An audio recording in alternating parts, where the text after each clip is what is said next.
بسم الله الرحمن الرحيم الحمد لله رب العالمين وصلى الله وسلم على نبينا وحبيبنا وشفيعنا وقرة أعيننا محمد وعلى آله وصحبه ومن تبعهم بإحسان إلى يوم الدين أما بعد kusoo dhowaada casharkii soddon iyo labaad ee barnaamijkii guurka iyo axkaamtiisa guusha qoyska farxadda qoyska insha allahu tacaala waxaan maanta kasii hadli doonaa xuquuqdii zawjeynka gaar ahaan xuquuqdii xaasku laheed waxaan soo faahfaahinay gabadha meherkii la siinayay waxaan soo faahfaahinoo kala dhigdhignay biilkii xaqa maaragtay saddexaad ee aan maanta ka hadli doono iyo kuwa kaloo imaan doonaba waxa weeye kaan maanta ka hadli doonaa wiqaayatuhaa min annaar bitacliimihaa umuura diiniha gabadhu xuquuqda ay ninkeeda ku leedahay waxaa ka mid ah inuu naartii ka ilaaliyo oo uu baro diintii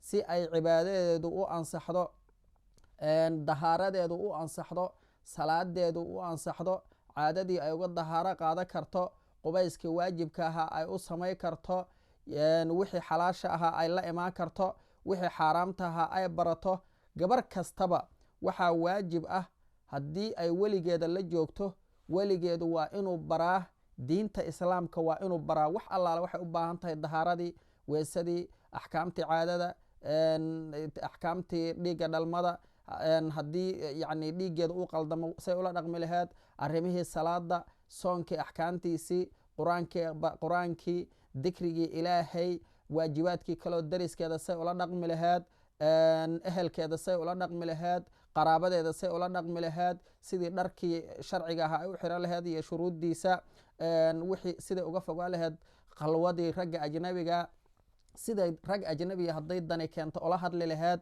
waxaasoo dhan waa in uu baraa markaas naartii ayuu ka ilaalinaya wuxuu soo gelayaa quu anfusakum wa ahliikum naara adinka naftiina iyo ehelkiinaba naartii ka ilaaliya marka inuu waajibkii diiniga ahaa ee ay u baahneed ninku inuu baro xaaskiisa ayaa laga rabaa haddii uu asagu yaqaano caalim ku yahay haddii uusan aqoonna waxaa waajib ah inuu dadkii culummada usoo weydiiyo haddii masale kasto ay u baahato uu usoo weydiinayo waa ay ku filan tahay haddii uusan usoo weydiinayn uusana bari karin waxaa waajib ku ah inuu u fasaxo oo ay soo barato masaa-ishii ay u baahneed ee ay gurigeeda ugu baahneed inuu u fasaxo ayaa waajib ku ah inuu u diidana waa xaaraam dembiya wey dembigu ku dhacaya haddii gabadhi ay leedahay waxaan soo faa'iidaysanaya wixii waajibka igu ahaa hadduusan barayn uusan usoo weydiinayn inuu u ogolaadaa waajib ku ah haddii uusan u ogolaan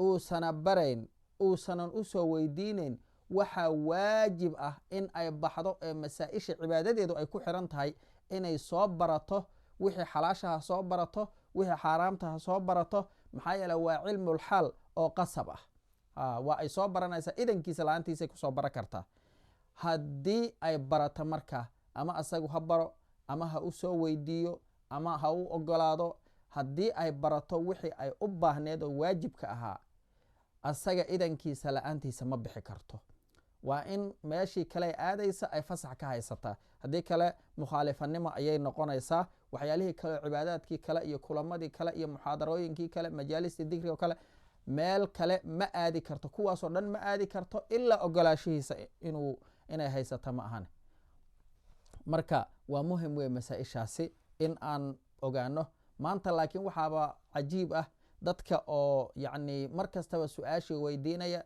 cilmiga barashadiisa raba dumarkii u badan yihiin ragga waxaa moodaaba rag qeyb yaroo dhalinyaro ma ahane ragga waaweyn inaysana muxaadaro dhageysanayn diinna dan ka lahayn haddii xataa salaada masaajidka inta ku tukado uu qaldo ma uu kala jeclo haddii laga sixi tago laakiin waxa qolalkii telefoonada ku jira waxa maaragtay muxaadaradii dhegeysanaya waxa wacdigii dhegeysanaya waxa haddii dhibaato xataa reerka ka dhacda su-aalaha soo weydiinaya inta badan dumarkii wey ayaga maanta diinka inay jecliyi moodaa marka waa muhim gurigii in diintii la baro reerkii uu cibaadadii saxo haddii kale ilmuhu hadhow qaladka aad ku sugantihiin in kula sugnaanayaan haddaan aabbihii salaadii tuka aqoon oo aan xaaskii salaadii tuka aqoon ilmihiina maxay baranayaan qaladkaasay kula baranayaan salafkii waxaa ka mid ahaa imaamkii maalik binu dinaar ayaa wuxuu arkay nin si xun oo qaldan u tukanayo markaas ayuu wuxuu yidhi maa arxamanii biciyaalih alla waxaan u naxayaa oo aan yani u turaya ilmihiisa. ninka sidaan u tukanaya sida ilmihiisa uu tarbiyeynayo, sida ilmihiisa uu wax u barayo, sida ilmihiisa uu u edbinayo, sida ilmihiisa uu u korinayaan ka naxaya. markaas ayaa Fudayl binu Cayaad oo la jooga oo wuxuu ku yidhi ninkani salaadiisa asagaa xumaynaya maxaa ilmihiisa uga naxaysaa? markaasuu wuxuu yidhi inahu kabiiruhum wa minhu yatacalamuun. asaga ugu weyn, asaga inay wax ka baranayaan.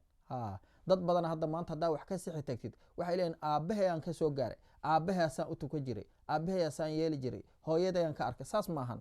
xaq haddii lagu sheego alxaqu axaqu an yutabac, xaqa ayaa mudan in la raaco.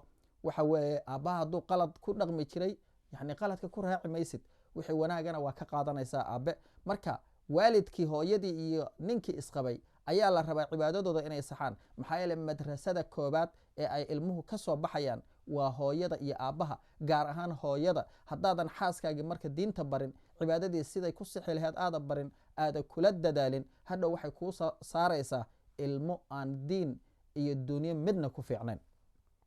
marka waa waajib qofku inuu ku dadaalo oo faamiligiisa diinta baro, cibaadada u amro. maanta waxaa dhibaato ah su-aalaha gabdhuhu weydiinayaan, waxay aad gabdhuhu u weydiinayaan. gabar kasta waxay leedahay ninkaygii salaadii ma tukanayo, ama markaa idhaahda ma tukatid kaliyuhu tukanaya, ilaahay miyuu halmaamay? markuu ayada ku hor tukanayo oo ayada ka cabsanayo, aaway ilaahay. gabdhihii yaa ka cabanaya maantay oo le ninkaygii salaadii ma tukanayo. war nin muslina hata maxaa dhacay? ilaahay subxaanahu watacaala nabigiisa muxameda wuxuu ku leeyay calayhi salaatu wasalaam, wamur ahlaka bisalaati wastabir calayha. reerkaaga iyo ahalkaaga waxaad fartaa salaadii, kuna samir. oo waxa weeye dadka cibaadadii iyo diinkii marka la barayo, xaqii loo sheegayo, waxa weeye xaqa waa adag yahay, in la barto waa adag tahay, qaadashadiisu ma fududa. shaydaankiiyaa dadka ku jira. ku samir, ku celceli, ku daba joog. waxa weeye salaadii faradka ahayd iyo wixii wanaagga ahay oo dhan far. nabiga calayhi salaatu wasalaam lala hadla macaa ummadii o dhanaa loo jeedaa. marka waxaa lagaa rabaa adiga inaad gurigaaga horta ka bilowdid, khayrka dadka u sheegtid, xaaskaaga diinta bartid, ilmahaaga diinta bartid, wanaaggii aad fartid ayaa lagaa rabaa. haddii hooyadii wax la baro, hooyo waa bulshadii barkeed ayada ah. dumar ayagaa bulshadii barkood ah. bar ayadaa dhashay, bar ayadaa la dhalatay, bar ayadaa soo korisay, bar yani bulshadii o dhan hooyay iskugu soo aruuraysaa. marka haddii wax la bara gabadhii, caalamkii o dhan aad wax barta. marka aan ku dadaalno inaan gabdhaheenna wax barno, sidii dhaqankii soomaalida ee qaldanaa ee gabdhaha laga ilaali jiray waxbarashada, ee gabadhiioo weynaato waxna qori karin, waxna akhri karin, dahaaradii sixi karin, haddana wixii oo dhan ayada loo dirsanayo wax dahiri laleeyahy waa qalad. haddii qur-aanka leera, haddii masaajidka leera, haddii iskuulka leera, soomaalidii hore gabdhaha uma dira jirin. marka taas qalad weyn weeye in oo la baro. ayadaa ka mudan wiilka. maxaa yeele hadhow reerka dhan qofka wax u dahirinayay, wax u nadiifinayay, ilmihii tarbiyana ayada ahayd, ayadaa ka midnayd wiilkan keligiisa iska ordaya. diinteennuna waa diin waxbarasho, waa diin aqoon, waa diin la dagaalantay jahliga. waxaa daliil in kugu filan qur-aanka kariimka ah kelimadii ugu horreyda oo soo degtay waxay ahayd aqri. nabi maxamed calayhi salaatu wasalaam aqriyaa la yidhi. ummatu iqra'aana, marka ummadii wax akhrisaana. aayadahaas waxaa la socday akhriskii markii la sheegay, waxaa la socday waxbarashadii, waxaa la socday qalinkii. marka qoraalkii iyo qalinkii iyo baridii iyo akhriskii, bal u fiirsa meeshaas waxaa ka dhacaya. waxaa la socda yani abuurkii ilaahay u abuurayay, dhalmadii, yani sida uu ilaahay u abuurayo dadka oo uu xinjir ka abuuray, yani cilmigii caafimaadkii ka hadlay. yani aqoon meesha dhan oo socota wey. waa cilmi. ummad waxaan nahay waxbarasho, ummad akhris. laakiin maanta markii la hego adduunka dadka ugu liita xagga akhriskii oo ugu hooseeya xagga, maantoo dhan waxaa hadlaya qofaan waxna qorin, waxna akhrin, wax soo dhagaysan, fadhi ku dirir kaliyaha maantao dhan tamtamtamta midba midka kale wuxuu ka dhagaysta kaliya ayuu faafinaya. xataa mararka qaarkood dadkii siyaasadii falanqaynayay oo tiifiyada fadhiyey waxaa arkaysaa fadhi ku dirirka sheekadiisa kaliya asagoon ka sheekayn, oo aan wax soo akhrin, warar soo aruurin, idaacada soo dhagaysan. marka ummad waxaan noqonay afka kaliya ka hadasha. laakiin ummadeena ilaahay wuxuu ugu talagalay inaan noqono ummatu iqra, ummadii wax akhriska, ummadii qoraalka, ummadii waxbarashada, ummadii cilmiga ayaana. waa inaan ka bilownaa guryaheena iyo xaasaskeenna iyo gabdhaheena iyo awlaadeenna waa inaan ka bilowno cilmigaas. ilaahay subxaanahu watacaala wuxuu ku muujiyey suuraddaas sharafta cilmigu leeyahay. wuxuu ilaahay qur-aanka ku muujinayaa ahlu cilmiga sharaftay leeyihiin. hal yastawi aladiina yaclamuun waladiina laa yaclamuun, miyay siman yihiin dadka wax yaqaana iyo dadkaan waxba aqoon? waa maya. ummad wax taqaana iyo ummadaan wax aqoon ma sinna. ummadba ummadday ka aqoon badan tahay ayay ka horumar badan tahay. maantay waxa weeye haddii leera wax alla wixii nolosha ahayd oo dhan dad kale ugu baahana, caafimaadkian dad kale ugu baahana, oo cuntadiian dad kale ugu baahana, oo dharkiian dad kale ugu baahana, oo dhismihian dad kale ugu baahana, oo noloshiian dad kale ugu baahana. maxaa yeelay wax barashadeenniyaa hoos tagtay. dad wax yaqaan iyo dadaan wax aqoon ma sinna marnaba. aakhiradiina ma sinna, adduunyadana ma sinna. wax isku qabsi ma aha. marka waxaa la rabaa in aan diinta barno dadkeenna, inaan xaaskeenna barno, inaan ku dhiiri gelinno in cibaadadeeda ay saxdo si ayaduna hadhow ilmihii ay wax u barto. ilaahay subxaana wa tacaala markuu nabiga ku yidhi calayhi salaatu wasalaam, wa'mur ahlaka bisalaah wastabir calayha, reerkaaga far salaada kuna samar, yacnii ku celcelinteeda iyo wahsidooda iyo dhibka kaa soo gaaraya ku samar. waxaa meeshaa soo geli karta dadka qaybna waa yidhaahdaan, war haddaan maantao dhan salaad ku jiro oo hadba 5 salaadood ka tukado, dukaankiia iga xirmaya, qofkii soo gelaya, goormaan ganacsanaya, goormaan wax qabsanaya. u fiirso, ilaahay muxuu leeyahay, naxnu narzuquka waalcaaqibatu laa nas'aluka. ilahi wuxuu leeyahy laa nas'aluka risqa naxnu narzuquka waalcaaqibatu litaqwa. risqi kuma weydiinayno. mar haddaad cibaadaysatid, arsaaqdii anigaa kuu ballan qaada ilahay leeyahy. annagu arsaaq kuma weydiinayno, adiga reerkaaga arsaaq kuma weydiinayno, annaga ayaa ku arsaaqayna. macnaha waqtigaaga ilahay kuu barakaynaya. tusaalaan soo qaadanayna, 2 ninaa dukaan haysta. nin 5 salaadoodba markii la gaara wuu xirtaa, masaajidkiisuu tagaa. midna ma xiro, wuxuu leeyahay kastamar iyo shaqaadada i dhaafaya. ilaahay subxaanahu wa tacaala kan waxaa laga yaabaa inuu u barakeeyo oo ummaddii u soo leexiyo, oo saacadaha uu furan yahay dukaankiisu camiran yahay. kan kalena waxaa la dhici karta in laga leexiyo. tusaale haddaan qaadano dadka qurbaha iyo tagseeleeda haddaan usoo qaadano, waxaa arkaysaa qof tagsi wada oo 5 salaadood masjidka ku tukanaya, laakiin markuu salaada tukadaba shaqo fiicana ilaahay usoo tuuraya.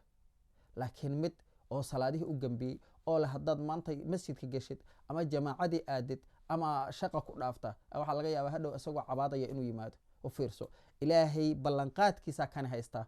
qofka shaqadii ka hormariya tii ilaahay ee ilaahay caabuday, ilaahay waqtigiisu u barakaynaya, meelo fiicanuu marsiinaya, xataa wixii dhaafa wax ka fiicana ilaahay siinaya. kan waxaa laga yaabaa inuu shil galo oo dhibaato galo oo ganaax galo oo xataa wixii uu soo shaqeeya laga qaato, dib looga ceshado ganaaxiya sida loogu wado. ilaahay baa kan u ballan qaadayoo laa nas'aluka risqa naxnu narzuquk waalcaaqibatu litaqwa. arsaaq kuma weydiinayno, ehelkaaga salaada far ku samir. annagu arsaaq kuma weydiinayno, annagaa idin arsaaqayna adiga iyo ayagaba. ciribta dambe oo wanaagsanna dadka alla ka cabsada iska leh. marka walaalayaal, waxaan leenahay aan reerkeennii diinta barno, aan reerkii ka warqabno, ilmihii aan la soconno, xaaska aan la soconno, waxa weye waxbarashadooda aan la soconno, la joogitaankooda aan la soconno, aan waqti la qaadanno. haddaan maaragtay sanadka dhan ka mashquulsannahay ee aanna marna is arag, hadhow waxaa dhici karta inaad hanti soo shaqayday laakiin dad aad khasaartay, oo waxa weye reerkii akhlaaqdoodii, ilmihii dhaqankoodii, xaaskii dhaqankiisi wax o dhan burbureen, dad kale u tashteen. laakiin markii aan waqti siino oo ama maaragtay bishii waqti isla helno ama weegii waqti isla helno, waxbarashadooda aan ka warqabno, aan isla soconno, waxa weeye xaaladdu meeshay marayso ayaad la soconaysaa. waxaa marka meeshaas noo caddaynaysaa inay muhiim tahay in aan diintii barno, reerkeenna iyo faamiligeenna inaan barno, inaan ka warqabno, inaan waqti la qaadano, inaan ilmaheenna la soconno, cibaadadooda ogaano, aqoontooda ogaano, diinkooda ogaano, dhaqankooda ogaano, akhlaaqdooda aan ogaano. xaq ayaa ehelkaaga kugu leeyihiin, naftaada xaq kugu leh, ilaahay xaq kugu leh. waxaa asxaabigii la dhihi jiray salmaan alfarisi iyo waxaa nabigeenu walaalay calayhi salaatu wasalaam, asxaabigii la dhihi jiray abudarda. abudarda marka nin cibaado badan u ahaa. wuxuu sameeyey cibaado iskaga jira. salmaan alfarisi ayaa maalinkii dambe wuxuu yimid gurigii ninkii walaalkiisa ah abidarda, markaasuu wuxuu u yimid xaaskii abidarde oo ay ka muuqato yacni bahdil oo yacni ma labisno isma qurxinayso. bini aadamka ragguna dumar isu qurxiya, dumarkuna rag. marka gabadhii haddaanba ninkii dan ka lahayn oo maalinkii iska sooman yahay oo habeenkii salaatuleyl ku jiro oo uusan gogasheediiba imaanayn, ayaduna isma daryeelin, ayadoo oon si aan fiicnayn u labisan u arkay oo yacni dhaaraan fiicnan haysato oo ka muuqato duruufi. markaasuu yidhi maxaa dhacay? markaas waxay tiri walaalka adduunyo dan kama leh, yacni islaan iyo xaas iyo midna.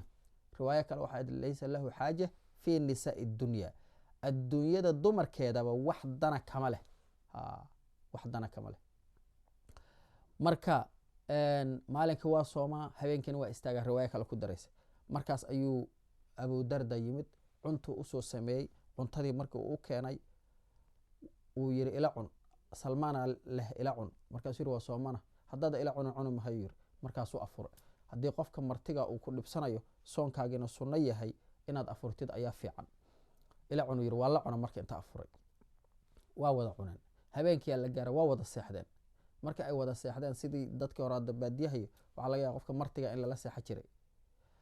markay wada seexdeen ayaa abudarda wuxuu doonay inuu istaago salaatuleylkiisii wato. salmaan wuxuu yidhi seexo, casharuu raba inuu dhigo. waa seexda, cabaar ka bacdi haddana istaag, haddana seexuu yidhi, cabaar ka bacdi istaag, haddana seexo. habeenkii aakhiru leylkii markay tahay ayuu wuxuu yidhi hadda aan istaagno. waa ay wada tukadeen, salaatuleyl ay wada tukadeen. markii salaadii subax iyo howlahoodii la dhammaystay ayaa salmaan wuxuu ku yidhi oo ay cibaadadoodii dhammaysteen, ina lirabbika calayka xaqa walinafsika calayka xaqa waliahlika calayka xaqa faacti kula dii xaqin xaqa. rabbiga xaq ayuu kugu leeyahay, naftaaduna xaq ayay kugu leedahay, xaaskaaguna xaquu kugu leeyahay, ehelkaagao dhan. rabbi xaquu kugu leeyahy inaa caabudaa lagaa rabaa. naftaada xaqay kugu leedahay inaa waqtina cibaado siidid, waqtina aad nasatid, ee aadan maantao dhan taagnaan, maantao dhanna soomanaan, habeenkao dhanna taagnaan. ehelkaaga xaquu kugu leeyahay, xaqooda inaad siidid oo gogoshii iyo noloshoodii aad qaybtooda ugu tala gashid, aada islaanta ka haajira iyada dhan. markaas ayuu abudarda inta tegay ayuu nabiga u tagay calayhi salaatu wasalaam oo wuxuu is yidhi cibaadadan hadda aad samaynayda wax ka fiican maa jira, xaqi ilaahay baa ku mashquulsantahay, xaqa kale waase. nabigu u sheegay calayhi salaatu wasalaam oo yidhi salmaan sidaasuu ilaahay rasuulkii allow, xalay salaatuleylkaygina waa iga qasay, shalay soonkaygii waa afuriyey, yani macna ahaan saas. nabigu muxuu yidhi calayhi salaatu wasalaam, sadaqa salmaan, salmaan run uu sheegay, ilaahayna xaquu kugu leeyahay, naftaadu xaqay kugu leedahay, ehelkaagu xaquu kugu leeyahay. marka waxa weeye cid kastaba xaqeeda inaad siidid wey. marka waa inaan ehelkeenni xaasaskeenni ka warhayno, oo ilmaheenni ka warhayno, oo aan la soconno, aan waxbarashadooda la soconno, oo aan cibaadadooda la soconno, oo aan aqoontooda diinad la soconno, oo xalaal iyo xaaraam waxay baranayaan iyo wixii ah aan la soconno, ee aanan iska dayicin, marka arrimahaasoo dhan waa muhiim. dadka qayb ka mid waxaa laga yaabaa 24 saac inuu saaxiibadoo la joogo, hadduu shaqeeyo shaqu jira, haddii kale saaxiibu la joogaa, warba kama hayaba, habeenkaas saaq dhex iska yimaadaa, maba is arkaan. sanado dhanaa laga yaabaa in aysan xaaskiisa is arkin. qaar ka mida waxa weye hadduuba guriga joogo culays iyo qandhaa kusoo degta, banaanka hadduu joogana qosalkiisa waa la yaabaa. marka waxa weeye waa muhiim in aan ku dadaalno ilmaheena, ee aan waqti la qaadano, weegi mar ha ahaato, laba weeg mar ha ahaato, waxbarashadooda la soconno, aan sideedaba aan la soconno ilmaheena iyo reerkeena. wax muhiim ah weye, wax muhiim ah weye. xaqa afraad ee aan ka hadlayno ee ay xaasku leedahay waxa weeye alcawnu calaa taacati illah, inaa xaaskaaga cibaadada ugu kaalmaysid, ayadana waa inay kuugu kaalmayso.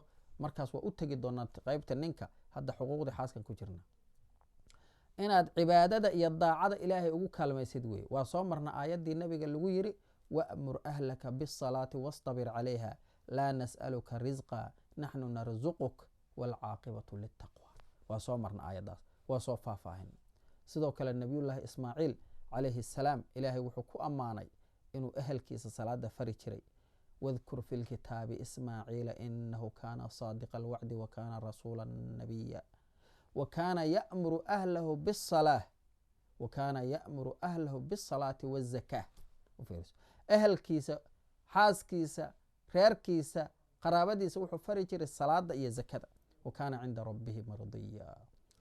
marka nabigeennu calayhi salaatu wasalaam wuxuu leeyahay ilaahay ha u naxariisto, nabigu u duceeye, nabigu wuxuu leeyahay ilaahay ha u naxariisto nin habeenkii inta istaagay salaatuleylkii tukaday oo xaaskiisa kiciyo ay sidaas kula tukatay salaatuleylkii, iyo haddii ay diidana ama hadday diiddo kici weydana wejiga bi uga rusheeyey.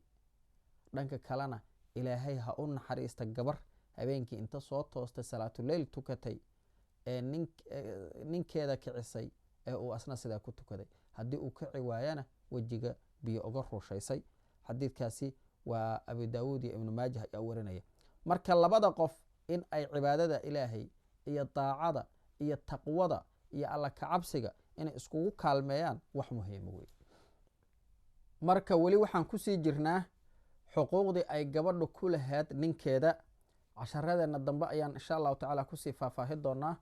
intaasaan casharkeena kusoo koobayna wabilahi towfiiq, wassalaamu calaykum waraxmat ullaahi wabarakaatuh.